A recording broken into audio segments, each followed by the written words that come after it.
Do I use your, oh, it's on. Hi, everyone. Well, don't shoot for me. I've done nothing. I'm Carol Warner, your moderator tonight. Super excited to be here because we have three individuals, basically, who are the reason we're all here. First of all, what did we think of the movie?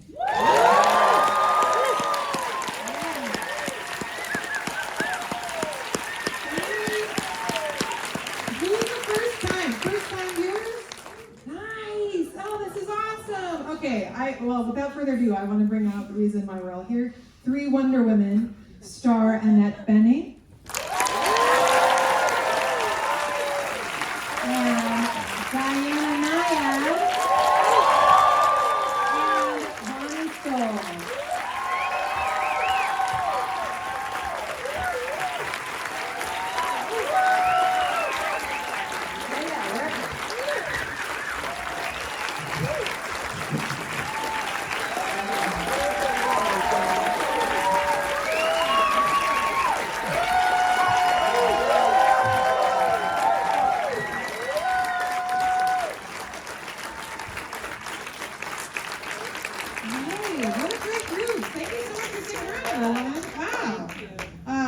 I'm just going to say I got to spend a little time with them at a different Q&A, and you're not going to be disappointed. It's such an incredible group of women up here. I would love to start with, I think the audience just saw, through this film, we get like kind of a sliver of the excruciating effort and skill required for this incredible feat.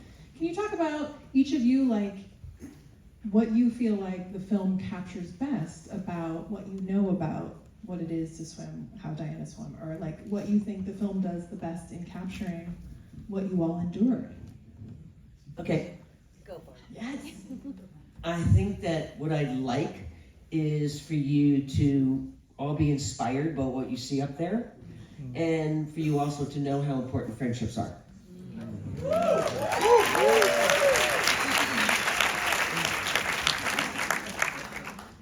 Bonnie, I love that about you. You just say it, that's it, done. Perfect. How about you, Diana? What do you feel like the film captures? Because you had offers before to turn your story into something big screen, right? What made this one the right one? I was offered back in the 70s, and that was a deplorable experience. I came out here and sat at a Hollywood table, and they didn't speak to me, they spoke to each other. Hey, I know what, let's give her a couple of brothers, and then she'll be the athlete, and they won't be the athlete. And I just said, is there a flight back to New York anytime soon? But this was very different. Every person, you know, Bonnie and I come from the world of world-class sports, and all of a sudden, first of all, let's go back. Before this film was ever a script, you know, there was not a Netflix yet. This was just an idea from an independent producer, and Bonnie and I sat with him and we thought, if we could do our dream list of the actor, who would play me? There wasn't a list, there was one, and it was Annette Bening.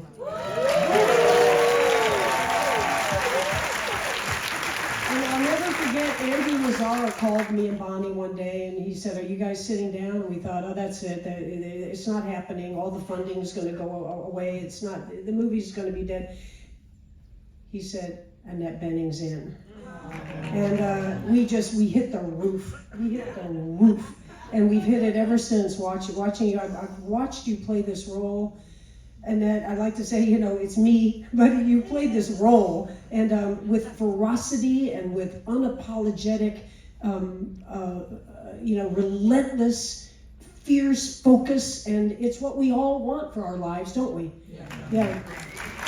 And then it was just shortly after that, I think it was one day later, that Andrew called and said, are you sitting down? We thought, that's it, Annette dropped out already. It's just a day later, and he said, no. Jodie Foster's in. So, you know, how can you go wrong? Right? Annette, for you, where did you start? Was it script first? Did you look into Diana's story beforehand? How did you kind of come to know? I read the script. They sent me the script. I knew it was Jimmy Chin and Chai Vasarhelyi Chin, and So I knew their documentary work. This was their first narrative movie, but I knew their Free Solo, their great documentary film, and I knew that this was the first time they were going to make a narrative film. So that, I only knew that. I knew it was them, and I knew it was the script. So I read the script, and I was really, I think what really got me was the thing that I get when I watch the movie, which is I was also inspired. It was like, what is this? What? I mean, I had heard about Diana, and I used to hear you on NPR. Diana was a person that would do kind of opinion pieces, right, on NPR, weigh in on sports ethical issues, right? And there's a beautiful dog down here that we just love.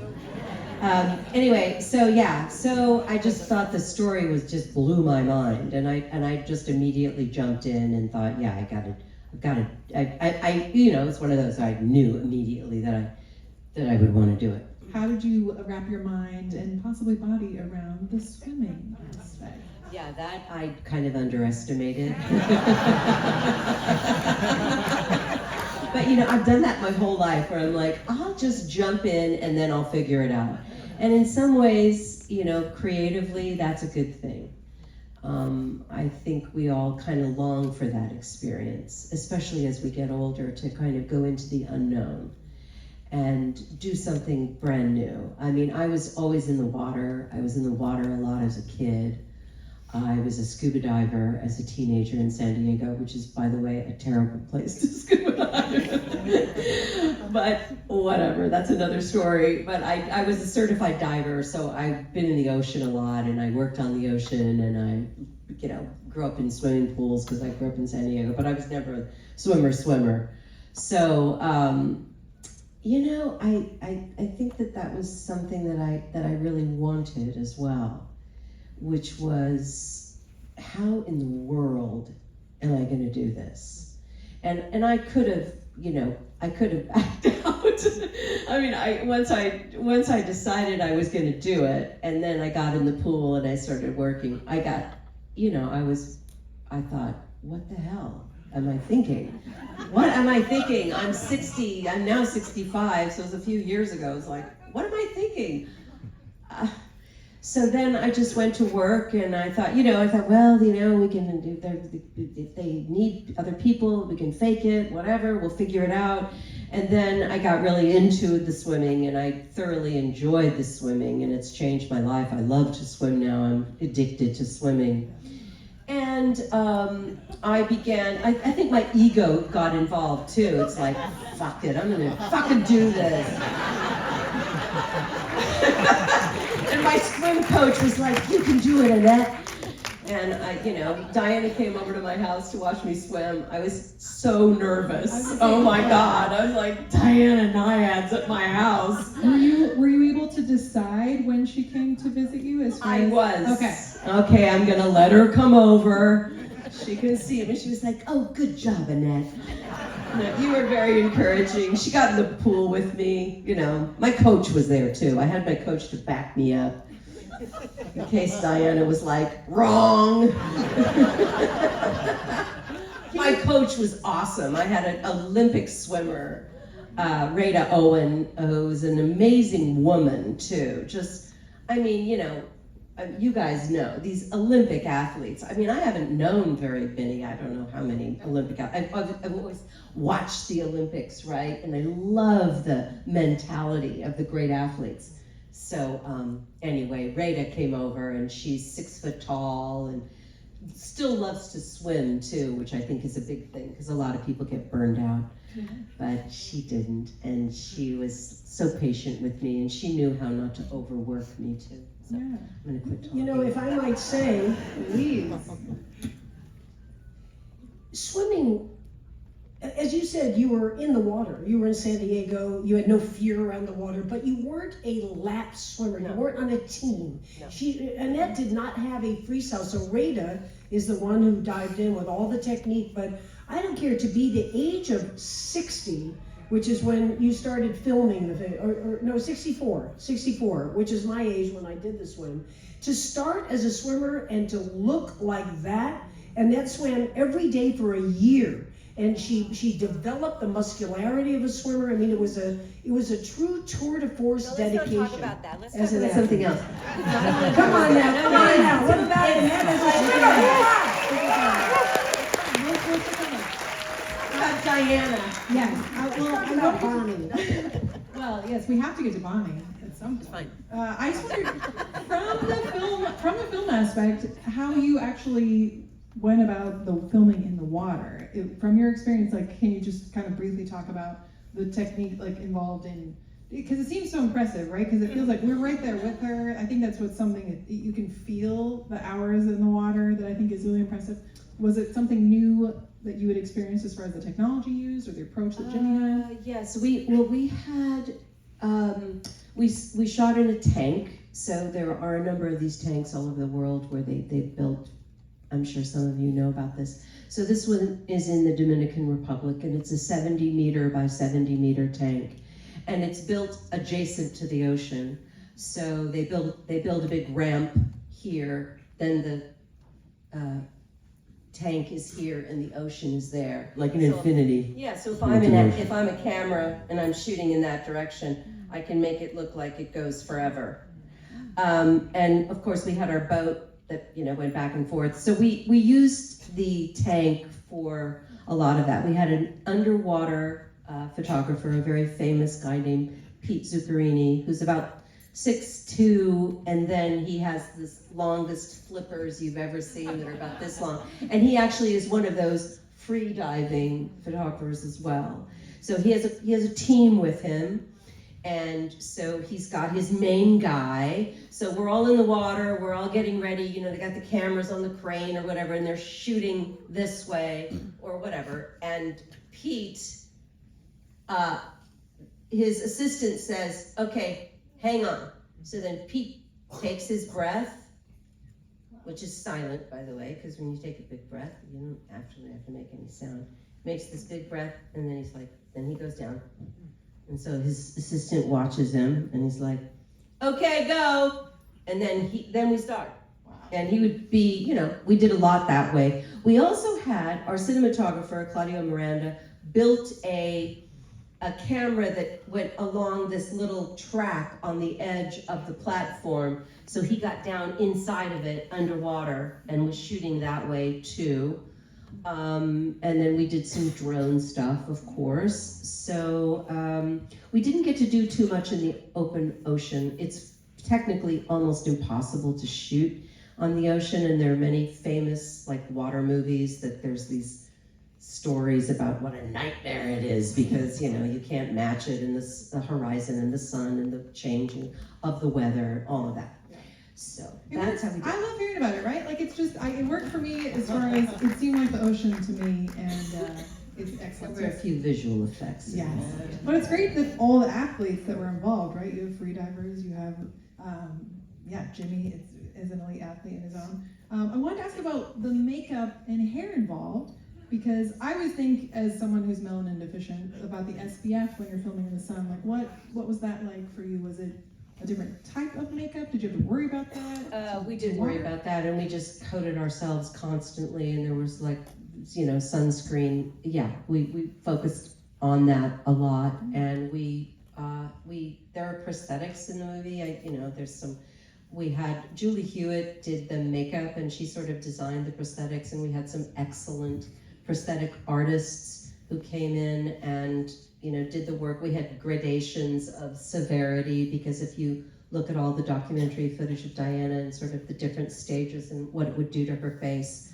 So we wanted to try to get that impression. We didn't want to overdo it, but you can see how what she actually went through and what she actually looked like. It was, so extreme. So we wanted to try to get that impression across. So we did do, we had very specific, like I said, levels of how tough it was. Does Diana justice, I think, because again, we need to experience a little bit of what Diana endured and achieved.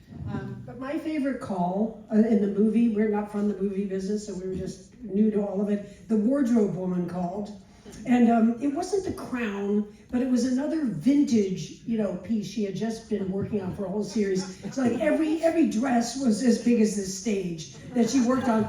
And I said, well, for my character, it's a bathing suit, and for Bonnie, it's short shorts and a sports bra. It's going to be the easiest film you've ever worked on. And I guess it was. Yeah, I guess it was. Well, then you bring up my next question. Is I was going to ask for both Diana and Bonnie, what was your involvement? Like, what did you want to be there for? What did you get to be there? What was that experience Well, like? we did get to go down to the Dominican for a few days, and it was definitely towards the end of the movie, because I'm not sure, but I think the directors were a little afraid that Diana was going to yell "cut" at any time. Did you? Did No. Well, as they say, No, she was very polite. I was trying to be, as they say, most biopics are done about people who are dead, because then they can't complain about what's being done with the movie. So, believe me, Bonnie and I saw it together in June, and we wept.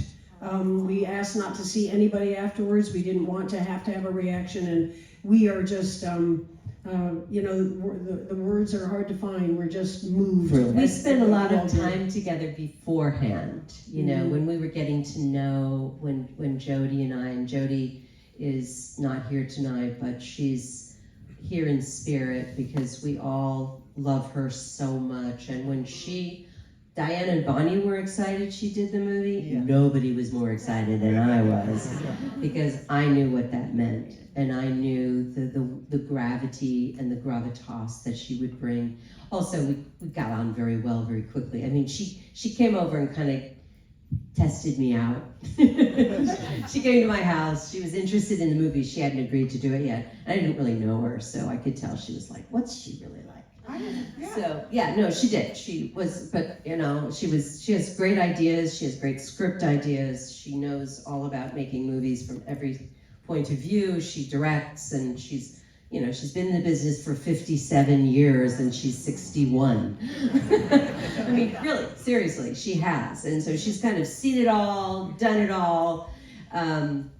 She's a doll. And so we all kind of hung out quite a bit. Yeah. And also Jody would hang out with Bonnie. They already knew each other, but not well. So Jody would hang out with Bonnie. Diana was very generous to me, spent a lot of time, and we talked very closely. So that was an enormous help that they were so open to us. Yeah, I was surprised that you and Jody hadn't necessarily known each other and worked together before, because it's so believable, right? Like the friendship and the love between the characters and the real people. But yeah, I thought that was so nice. We enjoyed watching them together. We would all get together, and then after, Jody and I would be like, oh yeah, did you see the thing that they did? And she said that, and then she said that, and then she got kind of mad at her. But for you both, was there something that you appreciated about your own friendship in watching Annette and Jody? I learned a few things that I do that I wasn't aware of. Like what? I'll never tell. When we got to go to the set, so that was February, I guess, of 22, and Jody, as Annette says, we all got to know each other quite well before they ever went down to start shooting, and Jody came off the set. She had a little free time, so the three of us were walking, and Annette was over there doing an interview a few yards away, and Jody had these necklaces under her t-shirt, and she just walking, she casually pulled them out and put them out front, and Bonnie leaned in and she said, that's odd. My father gave me a piece very similar to that. And Jody said, no shit, Bonnie. These are replicas of your necklaces. Bonnie, that's what we're doing here.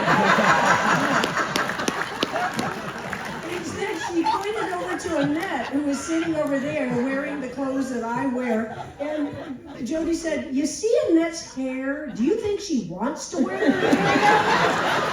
No, she's trying to be Diana. That's what we're doing. So, I almost wish there had been a camera on that just to see Jodie Foster say, no shit, Bonnie. Tremendous. That's so great. I'm wondering, since, there's so much with the water and like how meditative, and obviously the extreme sport of it is something different. But I'm wondering what your relationships with water is. Like, what is it now? Well, Diana wrote this beautiful book that the movie is based on, and it's a great book, and I really recommend it. And it was, recognized as being a great book when she put it out. And you're very eloquent about the water and about the experience, and this is when I can get kind of like emotional about it. But it's really true.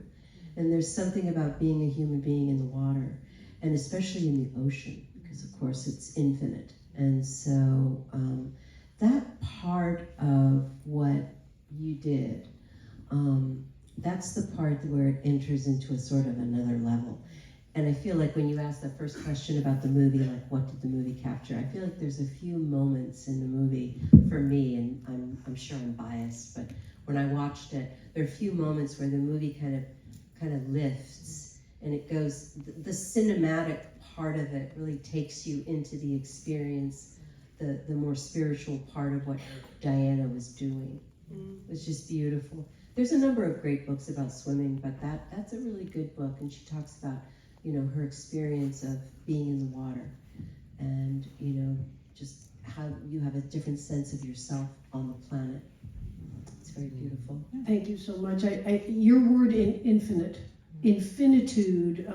The last cottage Bonnie and I stayed in, we stayed in Key West. We trained in St. Martin. That was almost all the training, some in Mexico.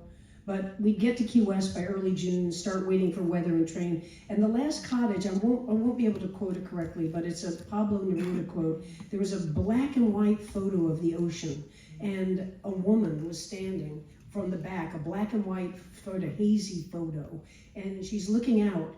And the Pablo Neruda quote at the bottom says, "You won't believe me, but it sings, salt sings." And then it ends with, "And it receives a kiss from infinitude." So I have it a little bit wrong, but that's what Bonnie and I felt. We felt the inspiration to look out all the way across the horizon to forever and think of what this planet Earth is to us. It's a blue planet after all. And so I was always in love with the ocean from a child. Bonnie and I found that love affair with the ocean together, and then you swam it and expressed it for both of us.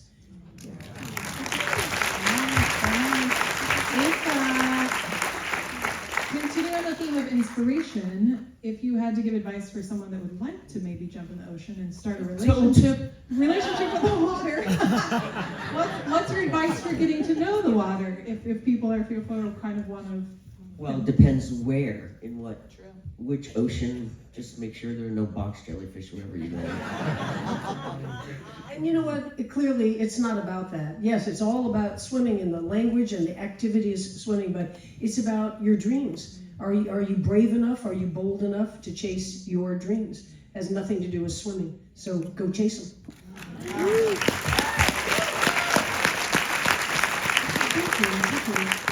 Diana, do you have a new challenge on your list? Hopefully not as. Well, it's difficult. I often think, for instance, of Serena Williams. So Serena's retired, and who am I to judge as to how great her life is now, post-tennis? Children, husband, businesses, friends, all that. But I can pretty much guarantee she will never feel the high, the drama of playing the US Open at night in front of thousands of people with millions of others admiring her. So sports are difficult because, kind of the tragedy of sports is that you must retire young. It's the only profession. So that I got to have this sport again at the age of 64. And by the way, I do believe it's the only case in all of the annals of sport where the athlete, which in the beginning of Bonnie and my friendship was Bonnie. She was number 3 in the world on the pro racquetball tour, just a fierce player, and I was her coach. And now 35 years later, I became the athlete and Bonnie was the coach. Can we see a video of Bonnie on YouTube playing? Can we find her playing? No idea. We can Google it after this, just to see. No, but she pick up any racket of any sort, and she's just a natural. She's a beauty with a racket. I love that. I love that. You've been with the film for a little bit. You've been talking about it.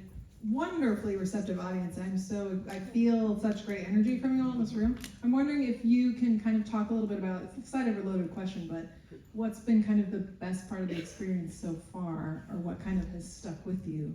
Or maybe what will... Let me answer that. Yes. Because during the SAG strike, Annette, Jody, and Diana could not be at any of the festivals. We were sitting around about 6 months ago, and the strike was looming. And they were kind of chuckling and said, "Can you imagine if Bonnie has to represent us all?" Okay.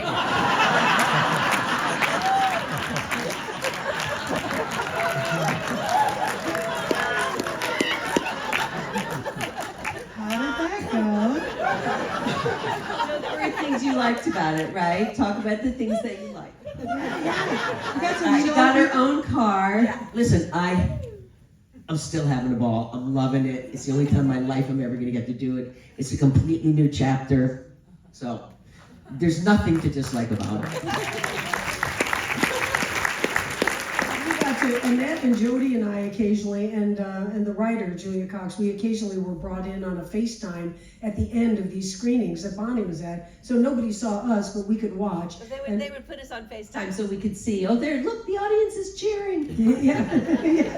And we would see the Q&A where Bonnie was the star. And we would say, "Look at Bonnie, she's taken over." Bonnie would, like, my name would be in like giant 40-foot letters. It's the name of the movie. I mean, how often do you get that above her? And somebody in the crowd would say, "Does Diana like the movie?" And Bonnie would go like this. I think she does. I think she likes the movie. Yeah. You had some good lines. You were good. But Bonnie calls me from London. There were the deep things representing the movie, which you did beautifully. But she would call me and say, "Diana, I'm in London. I have my own driver." And I said, "Oh, you mean the one who took you from the airport?" She said, No, he stays downstairs 24/7. If I want to go out and get raspberry sorbet at 3 a.m, he's there for me. And I'm having a good time. I'm sorry you're not here, but I'm having a good time. You deserve it. You deserve it. How about for you? Kind of a lasting, or right now, how you're feeling about the experience so far? Just like it's out in the world. Yeah, it's a joy. It's a joy. You know, we make. I'm lucky. I make a lot of different projects, and sometimes things don't get noticed, and that's part of the job, and that's part of the craft. I mean, I love the movies that people haven't responded to, quite frankly, just as much. And so to have an experience where people do respond, and because it's on Netflix, I am hearing from people all over the world, friends of mine, that in a way that I don't think I've really experienced before. And that is so gratifying. I got a note from a guy today that I did a play with, maybe 15 years ago, and he just had seen it, and I could tell he really enjoyed it. So that's what it's all about. I'm also a fan. I love movies. I love going to the movies, and I love it, or at home, watching something and just being completely enamored of it, or changed by it, or moved. That's the most important thing, is moved. And I love that experience. I want that. And I feel like when I see something I really love, I do feel a little bit changed. I feel a little bit like, oh yeah, I'm a little bit different now than I was. And I've seen a lot of movies that I love this year. There's so many good movies this year, a wide variety from all over the world. And I was just on a plane, so I saw this little English movie that I had literally never heard of, called The Unlikely Pilgrimage of Harold Roy, with Jim Broadbent and Penelope Wilton. And it's the most beautiful movie.